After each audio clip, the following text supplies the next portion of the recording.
नमस्कार। मुद्दा देख रहे हैं आप और मैं हूं आपके साथ नेहा दुबे। मुद्दा में आज हम बात करेंगे, क्या अंतर्राष्ट्रीय दबाव से बदलेगा तालिबान। तालिबान ने बेशक अंतरिम सरकार का ऐलान कर दिया है, लेकिन भारत समेत कई मुल्क अफगानिस्तान में शांति और कानून के राज को लेकर आशंकित हैं। यूएनएससी में संयुक्त राष्ट्र में भारत के स्थायी प्रतिनिधि टी.एस.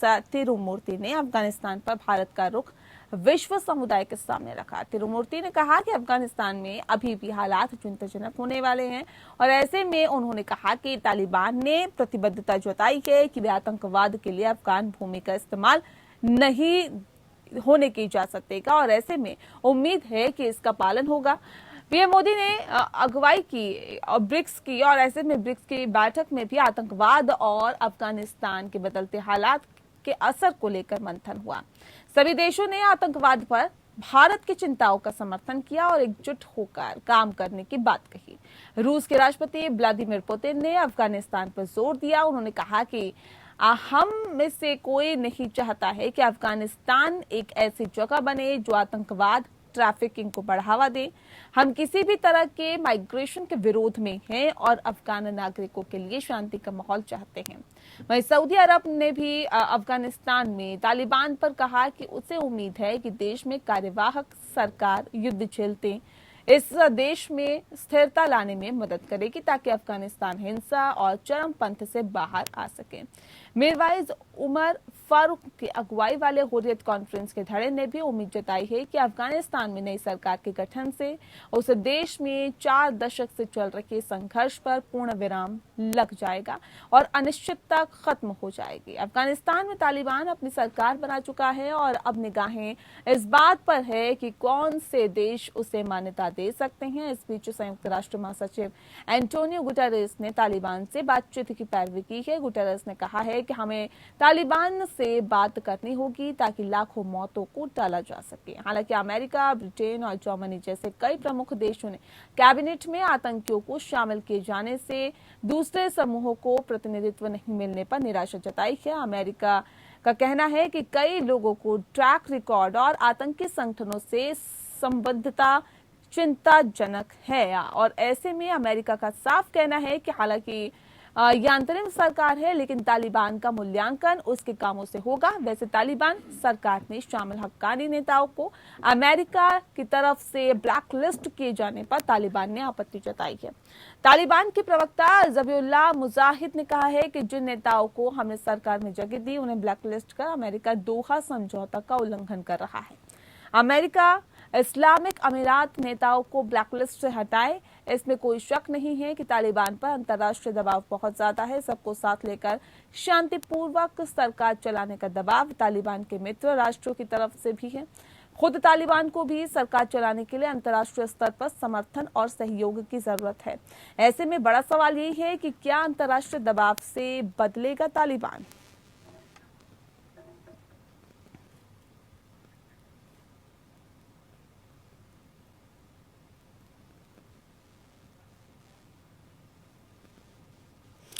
और आज इस विषय पे हम तफसील से चर्चा करेंगे। हमारे साथ खास मेहमान मौजूद है, उनसे आपका परिचय करा देते हैं। इस वक्त हमारे साथ अचल कुमार मल्होत्रा जी है, जो कि एक्स डिप्लोमेट है। सर, बहुत स्वागत है आपका।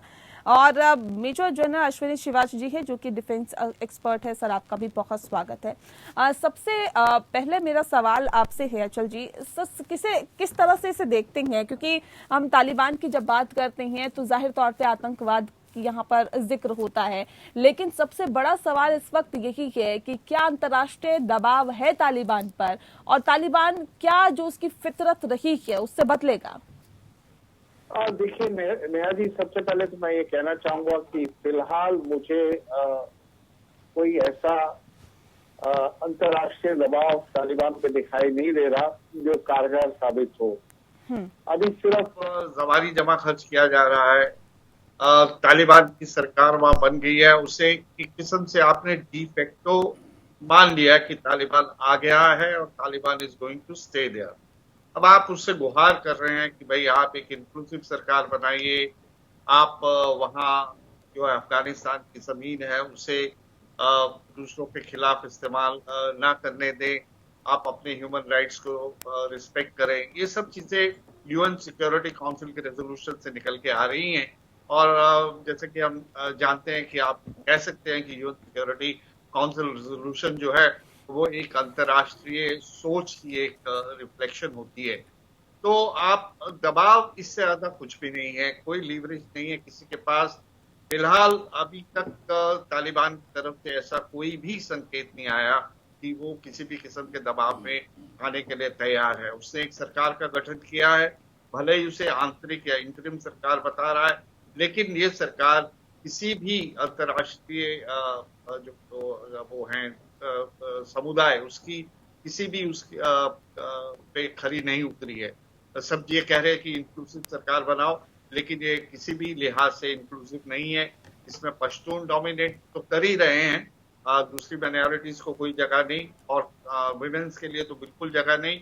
और उसके बाद इन सबसे ऊपर सबसे बड़ी बात यह है कि इसकी जितनी की पोजीशंस हैं और जितने भी कैबिनेट मिनिस्टर्स आए हैं वो सभी के सभी ज्यादातर उसमें से यूएन की टेरर लिस्ट में डेजिग्नेटेड टेररिस्ट हैं, या खुद अमेरिका ने उन्हें टेररिस्ट घोषित कर रखा है। और बाकी जिस तरीके से वो औरतों के वहां जो डिमॉन्स्ट्रेशंस हो रही हैं, जिस तरह उसे हैंडल कर रहे हैं, या जिस तरह से उन्होंने हायर एजुकेशन अपनी पॉलिसीज अनाउंस करी हैं, तो ऐसा कुछ नहीं लग रहा कि तालिबान किसी भी तरह से किसी भी दबाव में आने वाला है। सबसे बड़ी बात है कि बड़े प्लेयर्स जो हैं, रशिया कह रहा है कि आप हमें इसमें इंटरफेयर नहीं करना चाहिए, कोई कैसी भी सरकार बनाए उससे बाकी के लोगों को कोई मतलब नहीं होना चाहिए।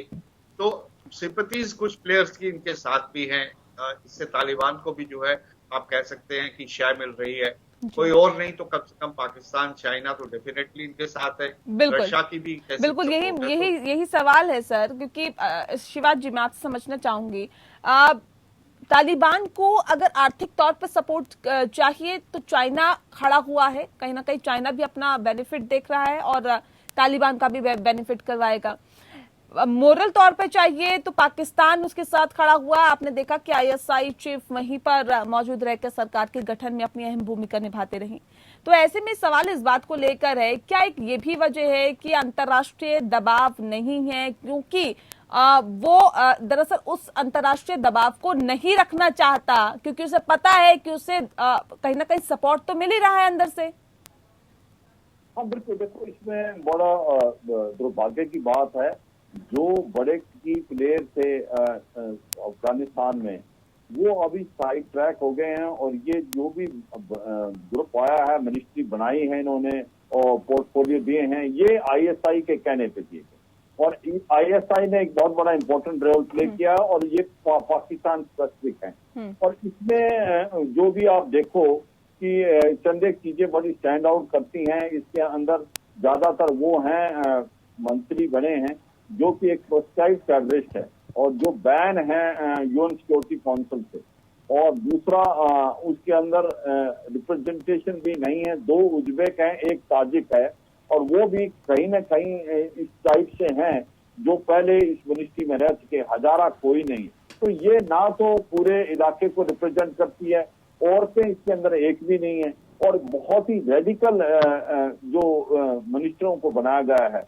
तो मुझे लगता नहीं कि ऐसी मिनिस्ट्री को कोई देश मान्यता देगा, क्योंकि ऐसा प्रेशर नहीं होगा दूसरों पे, और ये वेट एंड वॉच की पॉलिसी होगी।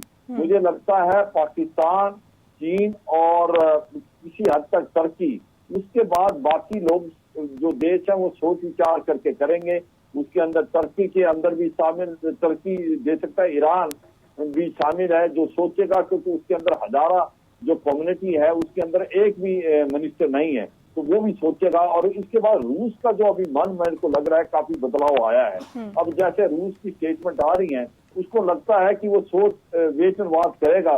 उसमें जिस प्रकार से अभी मीटिंग के अंदर ये बताया गया है कि रूस को लग रहा है कि इस तरीके से अगर टेररिज्म बढ़ेगा तो उसके जो तजाकिस्तान और उज्बेकिस्तान में ये बढ़ सकता है, और वो खतरे की घंटी है रूस के लिए। तो रूस एक बड़ी इंपॉर्टेंट चीजें बोलने की बात कर रहा है कि सर, अगर आतंकवाद बढ़ेगा न सिर्फ रूस के लिए बल्कि तमाम और देशों के लिए भी खतरे की, बिल्कुल बाकी और देशों के लिए भी खतरे की घंटी है।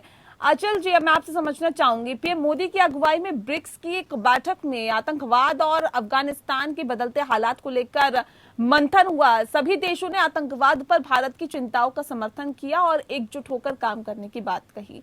लेकिन सर, जब धरातल पर काम करने की बात आती है तो नतीजा कुछ और ही निकल के सामने आता है। जब बैठकें होती है तो ये कहा जाता है कि आतंकवाद के खिलाफ एकजुट होकर लड़ा जाएगा, एकजुट होकर आवाज उठाई जाएगी, लेकिन जब बात काम करने की आती है, प्रैक्टिकल तौर पर काम करने की आती है, तो सर एकजुटता दिखाई नहीं देती है। क्या वजह इसके पीछे? देखिए, बात बहुत सिंपल सी है। आपने बहुत सही ऑब्जर्वेशन आपकी, और ये मेरी ऑब्जर्वेशन भी रही है कि आप जब इंटरनेशनल फोरम पे बड़े बड़े लीडर्स मिलते हैं जी। और जो वहां से स्टेटमेंट्स निकल के आती हैं, तो वो आतंकवाद के पूरी तरह से कंडेम करते हैं। कहते हैं किसी भी फॉर्म मैनिफेस्टेशन में हम इसे जो है टॉलरेट नहीं करेंगे। कुल मिला के जीरो टॉलरेंस की बात करते हैं अगेंस्ट टेररिज्म। लेकिन जब हकीकत इम्प्लीमेंटेशन की बात आती है तो टेररिस्ट जो हैं बढ़ जाते हैं। गुड टेररिस्ट और बैड टेररिस्ट हो जाते हैं। तुम्हारे टेररिस्ट और हमारे टेररिस्ट हो जाते हैं। टू बी स्पेसिफिक, जैसे अल-कायदा है, वो अमेरिका के लिए खतरा है। कल तक तालिबान उनके लिए खतरा था, अब तालिबान से उन्होंने हाथ मिला लिया, उससे कोऑपरेट करने की भी बात कर रहे हैं, क्योंकि आईसिस खोरासान अब उनका टारगेट हो गया है। हमारे पॉइंट ऑफ व्यू से सबसे बड़ा खतरा लश्कर-ए-तैयबा और जैश ए मोहम्मद जैसी ऑर्गेनाइजेशन से है। और रशिया और चाइना और ये सब जो है, वहां की जो ईस्ट तुर्किस्तान मूवमेंट है, जो इंडिपेंडेंस मूवमेंट वगैरह है, उनसे उन्हें खतरा है। तो कुल मिलाकर, लेकिन ये जिससे भी खतरा है, वो अनफॉर्चुनेटली आज की तारीख में अफगान की सॉइल से ऑपरेट करने की पोजीशन में आ गए हैं। कल तक पाकिस्तान और अफगानिस्तान के बॉर्डर पे थे और आज ये वहां आ गए। तो इसलिए खतरा सबको है, लेकिन सभी अपने अपने निजी हितों को देखते हुए जब बात आती है एक होके लड़ने की, तो एक होके लड़ते नहीं है। वो सिर्फ अपने अपने हिसाब से देखते हैं कि अगर इससे मुझे नुकसान नहीं हो रहा तो मैं क्यों बीच में आऊं। तो अब आपने देखा, इवन जो दिल्ली डिक्लेरेशन 2021 ब्रिक्स का हुआ है, तालिबान को कोई कंडेम नहीं कर रहा। इस बात को कोई कंडेम नहीं कर रहा कि एक टेररिस्ट सरकार जिसने बैलेट को बुलेट से हरा दिया और वो उसमें आ गई है और हम इसको स्वीकार नहीं करेंगे। बस ये कहा जा रहा है, अरे भैया आप ये कर दो तो हम सोचेंगे आपके बारे में, आप वो कर दो तो हम आपके बारे में सोचेंगे।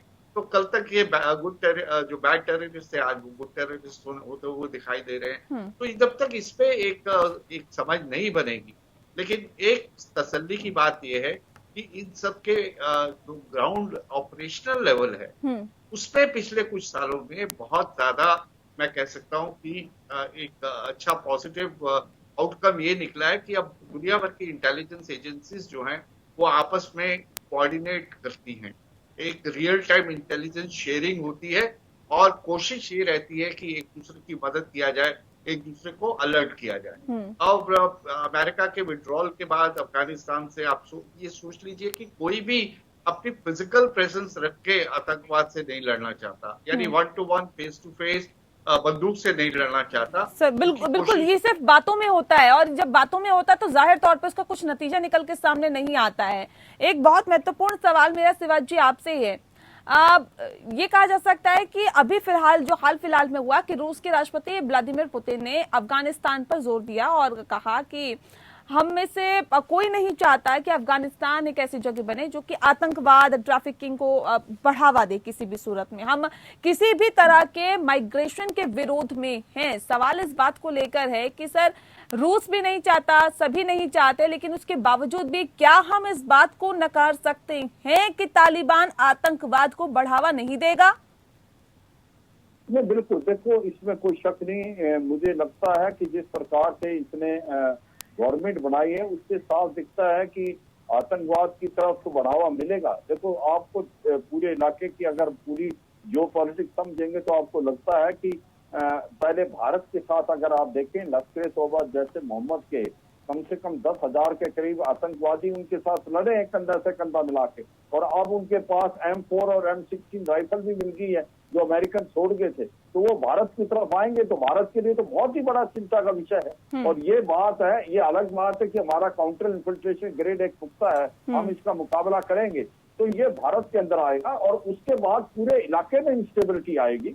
और ये सच्चाई है। जिस प्रकार की गवर्नमेंट इसने सेलेक्ट की है तालिबान ने, ऐसा लगता है इनको कोई फिक्र नहीं है कि हमें मान्यता दे या ना दे। और मुझे लगता है आने वाले टाइम में इनको प्रॉब्लम होगी, क्योंकि इनको लग रहा है कि चीन इनको बचाएगा और फंड देगा, क्योंकि इनके पास पैसा नहीं है। और अभी जो $9.2 बिलियन पैसा था वो भी अमेरिका ने फ्रीज कर रखा है। और ऐसे में ये ध्यान दे रहे हैं कि IMF और वर्ल्ड बैंक लोन देगा। वर्ल्ड बैंक लोन नहीं देगा अगर इनको मान्यता नहीं देते बाकी देश, तो ऐसे में ये कहाँ से काम कर पाएंगे, क्योंकि इनके पास आज की तारीख में पैसा और रिसोर्सेज बहुत कम है अफगानिस्तान में। और इस तरीके से ये जो इनका बर्ताव है, जिस प्रकार से इन्होंने एक प्रकार से ये अपना मिनिस्ट्री बनाई है, इसमें साफ दिखता है कि प्रोस्क्राइब टेररिस्ट हैं। और उनको अभी प्रोस्क्राइब टेररिस्ट हैं तो उनको कैसे निकाला जाएगा, ये एक प्रकार का चैलेंज है। और मुझे लगता है कई देशों को समझ आ गई है, जो एक प्रकार प्रॉमिस कर रहा था अफगानिस्तान के अंदर तालिबान, और जो कार्रवाई है उसमें फर्क है, क्योंकि ग्राउंड सोल्जर में कोई फर्क नहीं आया। औरतों को अभी भी वो काम नहीं करने दे रहे हैं। खास मेहमान लगातार हमारे साथ मौजूद है।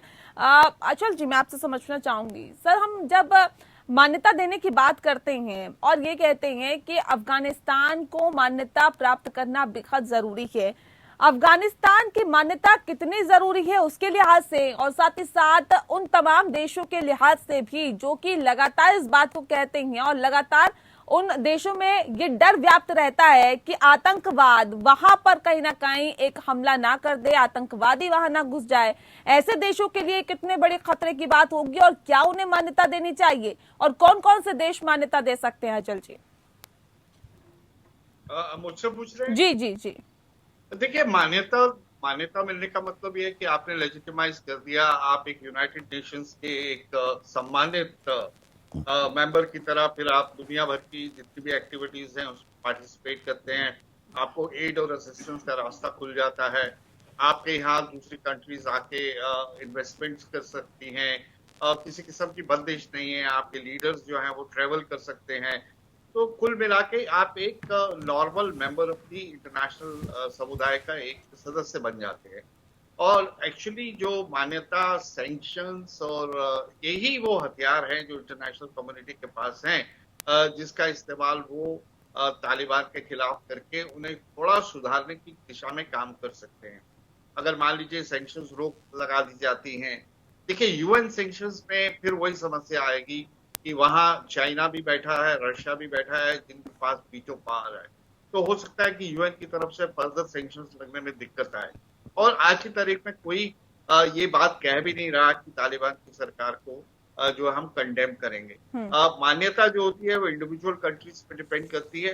तो डिफेक्टो मान्यता तो पाकिस्तान, चाइना ने तो दे दी, चाइना ने तो एड भी अनाउंस कर दी है।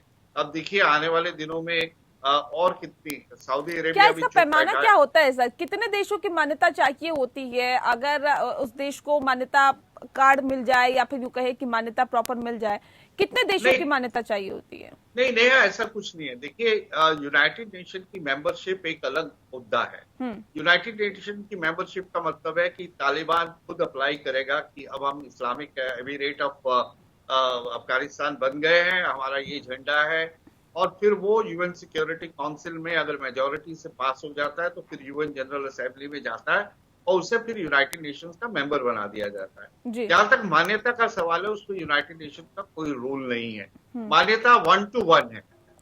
ये भी हो सकता है कि 192 कंट्रीज में से सिर्फ 2 ही कंट्रीज मान्यता दे। पिछली बार इन्हें सिर्फ 3 कंट्रीज ने मान्यता दी थी, जैसे Pakistan, Saudi Arabia, United Arab Emirates.